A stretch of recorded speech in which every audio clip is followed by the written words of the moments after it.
And I think a lot of Americans would be surprised to learn that lawmakers can legally trade stocks, given all the power they have over the economy, given all of the briefings and access to information that you have, that I would argue most ordinary Americans do not have.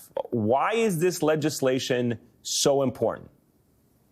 Well, a decade ago, legislation was put in place that brought in tremendous transparency, which is an extraordinary step forward and really, truly important. Transparency in what members of Congress own, our stock holdings, our financial disclosures are pretty expansive. But now that we have that transparency, we have the ability to say and review people's periodic transaction reports, people's stock purchases, people's stock sales. And as you brought up in the earlier part or in the teaser to this section, we know that time and time again, there are questions about the types of purchases or trades that members of Congress are making, because we take votes that move markets. We meet with business leaders and industry leaders, and we have classified briefings, such as those about the impending pandemic before COVID hit our shores back in 2020. We had classified briefings about Russia invading Ukraine. And for us, it wasn't a question. The discussion wasn't if, it was always when. And so we see members of Congress who bought pharmaceutical stocks in the early days of 2020. We see members of Congress investing in specific defense contractors that certainly have seen consistent engagement and kind of economic strength as there's a war raging in Europe. And really, the issue here is it's even just the appearance of impropriety, whether there was, misdeeds or whether there was kind of, a misstep by a member of Congress. Beyond that, the fact that the American people read headlines like that and say, oh, of course, look at that. Members of Congress, they're self-dealing. They're trying to, they're in it for their stock portfolio.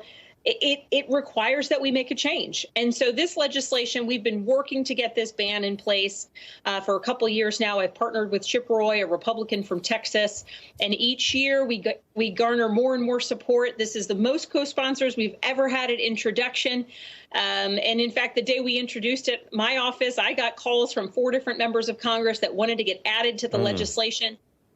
We're pushing it along, and frankly, it just makes common sense. We shouldn't be able to buy or sell individual stocks, invest in mutual funds, invest in ETFs, right? Save for your retirement, but don't ever make choices based on the information we have because of the title we hold and the position of trust we hold. You make such a compelling case. I think most Americans watching this would say that is common sense. And yet we know, because it has failed so many times in the past, at least twice in the last, 3 or 4 years.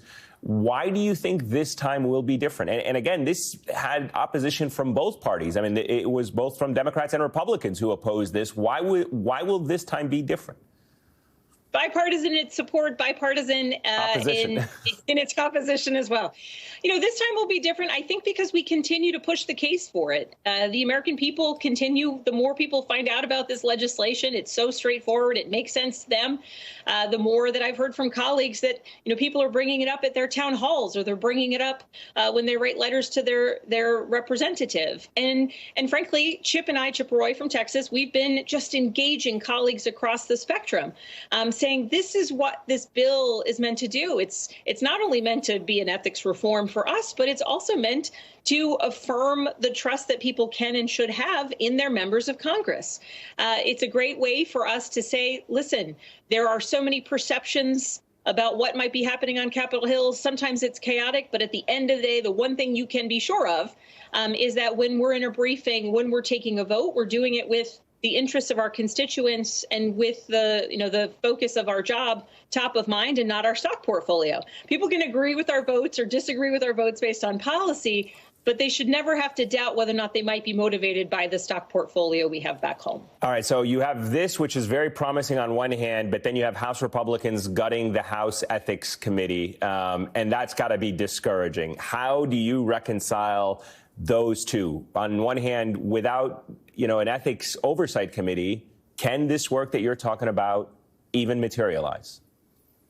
Well, I would argue that one of the benefits of this legislation is that it makes things a lot simpler. It would make it a lot simpler in that if you can't own individual stocks, if you're diversified in mutual funds, or if your money's in a blind trust, you don't have to be filing your periodic transaction reports, right? And some elements of the day-to-day transparency requirements of the Stock Act of a decade ago, some of those would be rendered moot because of the fact that we wouldn't be buying and selling individual stocks with the knowledge of it. But it is a very clear concern and a very significant one for me that in the rules package, the now Speaker McCarthy and those who voted for it, all of my Republican counterparts, did vote to make substantial changes to the Office of Congressional Ethics, which was, of course, created just in the past 20 years because of major needs for ethics reform. Right. So guts to that office are deeply, deeply concerning. I'll continue to speak openly about those concerns. But this legislation, this one makes sense. And ideally, if we can move this forward, getting the American people focused on the idea of ethics, expecting it from their legislators, I think it's a step in the right direction.